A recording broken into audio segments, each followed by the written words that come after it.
asalaamaaleykum mbokk yi déglu dal leen ak jàmm tey jii la ñu fas yéene tàmbale 8e de finale yi autolikaay bii di Sud Quotidien di jox xamal ne tey moom da ngay jàll wala boog nga dem ñibbi suñu gaynde yi bu subaa la ñu fas yéene nag jongante ak ñi nga xam ne ñoom ñooy waa Angleterre autolikaay bii di Sud Quotidien daal di gis ne ñii nga xam ne ñoom ñooy waa Angleterre même su fekkente ne ñoom ñooy favori yi maanaam daal ñoom la ñu yaakaar ne ñoom ñoo ci war a mën a génn ñii nga xam ne ñoom ñooy ay gaynde nekk tamit ay joueur Aliou Cissé ñoom nag dañoo fas yéene dem ba jeex dem ba ngeer ci seen wàllu jongante boobu autolikaay bii di Sud Quotidien ne la ñuy xaar ci ñi nga xam ne ñoom ñooy suñu gaynde yi moom mooy ñu daal di wane dëggantaan seen bopp ndaxte ci li nga xam ne moom mooy match de poule yi foofu moom wane nañu seen xarañte wante nag fii lañ ko gën a soxla ci 8e de finale yi ndaxte dañ lay dóor nga ñibbi nga dóor daal di continuer li nga xam ne moom mooy compétition bi loolu moom moo tax boo autolikaay bii di Sud Quotidien di xamle ne kon ñi nga xam ne ñoom ñooy suñu gaynde yi dañoo war a soppi seen doxalin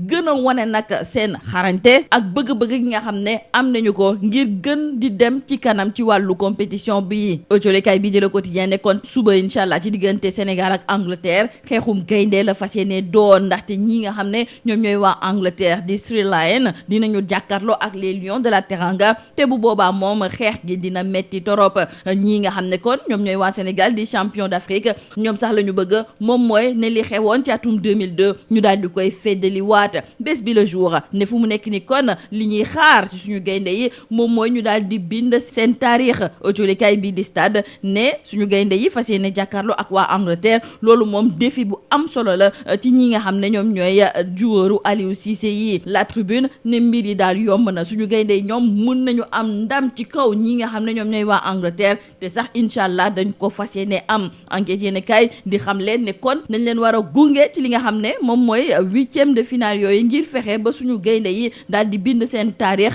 gu bees tàq nag la ñuy xaar ndaxte waruñoo yem rek ci wàllu 8e de finale loolu sax kii di Loum Ndiaye ma ngi koy xamle ci biir autolikaay bii di enquête ndaxte ma ngay xamle ne lépp lu ñu def ci wàllu entraînement yi daal dinañu ko répéter te dinañu gagner seen match boobu autolikaay bii di l'Observateur daal di gis tamit ne ci diggante Angleterre ak Sénégal jongante boobu jongante bu metti la nar a doon ci diggante ay gaynde te Aliou Cissé su fekkente ne nag ñi nga xam ne ñoom ñooy joueurs yi am nañu ndam ci kaw ñi nga xam ne ñoom ñooy waa Angleterre loolu moom day tax ba ñu dugal ko ba faw ci taarixu football fii ci biir Sénégal record di feelu autolikaay bii di l'Observateur ndaxte ñoom la ñu gëm moom mooy ne suñu gaynde yi suba dañoo fas yéene bind lu bees tàq ci seen wàllu taarix kon la ñuy xaar ci ñoom moom mooy ñu dem ba jeex dem ba ngeer ci li nga xam ne kon moom mooy jongante boobu ñu daal di jukki ak autolikaay bii di Les Échos ci la xewoon ci Assemblée nationale maanaam daal député Amy Ndiaye Gniby bi nga xam ne nañu ko mbéj rël rax ci dolli daal di koy wéq ci biir moom moomu nga xam ne dafa wan lor autolikaay bii di Les Échos moo ñuy xamal ne bu ñu sukkandikoo ci ay kaddu docteur Malick Diop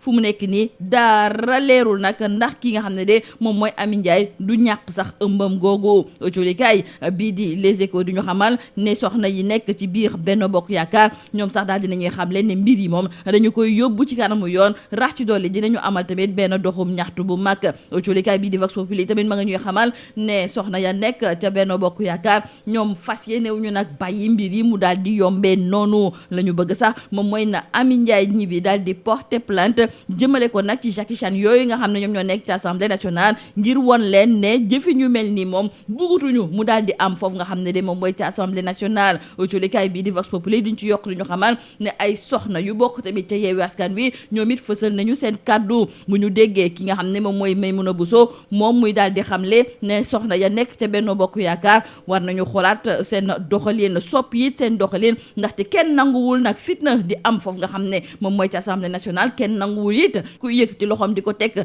ci kaw jigéen wante su fekkente ne nag ki jiite Assemblée nationale defoon na liggéeyam ci ni mu waree mën na am sax xew-xew goog nga xam ne moom moo fa amoon du fa mujjee am li am ba des ki nga xam ne moom mooy Aminata Touré Boris Diop Birahim Seck ki fi nekkoon député sax di Sira Sylla ñoom ñëpp daal dinañuy naqarlu li nga xam ne moom moo xew ci Assemblée nationale ci biir autolikaay bii di Vox Populi ki nga xam ne moom mooy Birahim Seck di xamle ne moom ma ngay jàppale ki nga xam ne de moom mooy Amy Ndiaye moom mi daal di yëkkati ay kaddu teg ko ci ndodd ñii nga xam ne ñoom ñooy ay député yu bàyyee ko ca Yewwi Askan Wi ndaxte moom na mu gis te nañuy doxalee foofu nga xam ne de moom mooy ci Assemblée nationale loolu dafa wuute ak li nga xam ne moom la ñu waxoon nit ñi ba ñu bëggee ñu voté leen audiolekaay bi di l'info ne kon xeex gu tar xeex gu métti moom moo nar a am ci diggante soxna yi ndaxte waa Benno Bokk Yaakaar ñoom ña ngay xam leen ne dinañu amal ab mobilisation waaye Yewwi Askan Wi di leen ci xamal ne duñ leen ci bàyyee noonu jeexale ko audiolekaay bi di Le Soleil tey jii daal di def ab gëstu gu yaatu jagleel ko nag li ñuy tuddee santé mentale maanaam wér gi yaram ci wàllu xel suñu naataango yi di ñu xamal ne ñi siy faral di am ay jafe-jafe la ñu leen di soññ moom mooy ñu dem daal di gis ñuy tuddee ay psychologue ñoo xam ne seen xam-xam dafa màcc ci wàll gi ni mel ngir ñu war leen mën a fàcc wante ñu bëri dañoo yaakaar ne boo demee ci ab psychologue loolu dafay firndeel ne yow moom am na lu waya di lu bëri ci sa wàllu xel la ñuy bëgg kay moom mooy ne su fekkente ne am nañ jafe-jafe ci wàllu googu dem seeti sëriñ si ndaxte loolu moom moo gën a dal seen xel lii moo nekkoon mboxtulikat yi li ngeen a fës ci biir ëcculikaay yii ñu leen di ñaanal njeexte lu bës ak jàmm. Mesdames et messieurs, bonjour. On dispute à partir d'aujourd'hui les 8e de finale de la Coupe du Monde Qatar 2022. Ce sont les phases à élimination directe. C'est donc fini les phases de poule, nous disent nos confrères du journal Sud Quotidien, qui ajoutent que c'est une deuxième étape de la compétition qui s'annonce pour les Lions. Ce sont les matchs à élimination directe, donc pas de session de rattrapage après le coup de sifflet final. Cela impose de nouveaux comportements aux Lions pour espérer franchir ce cap. Car autant il faudra jouer avec une mentalité de coupe, autant il faudra vite éviter les erreurs commises dans certains matchs de la phase de poule. Et pour la rencontre Sénégal-Angleterre, il faut un nouveau comportement différent de celui que les Lions de Aliou Cissé ont fait montre lors des phases de poule. Car l'Angleterre, nous disent nos confrères de Sud Quotidien, est un gros morceau. Finaliste malheureuse de la dernière édition de la Coupe d'Europe, l'Angleterre est l'un des favoris de ce tournoi et l'équipe a démontré durant ces rencontres de poule qu'elle a tous les arguments qui lui donnent ce statut. Une pression de plus sur l'équipe de Southgate alors que le Sénégal devra sans pression aucune se plaire dans son maillot d'outsider, prêt à créer la surprise et la sensation de ces 8e de finale. Et pour cela, écrivent nos confrères de Sud Quotidien, les Lions ont besoin de changer de comportement devant certaines situations qui pourraient se présenter dans le match. Aujourd'hui, on attend de nos Lions qu'ils écrivent leur histoire. La bande à Kalidou Koulibaly qui affronte l'Angleterre de Harry Kane est donc à 90 voire 120 minutes pour réaliser son rêve. Dans le journal L'Observateur, nos confrères écrivent qu'au bout de la persévérance, le Sénégal a décroché la qualification pour les 8e de finale de la Coupe du Monde 2022.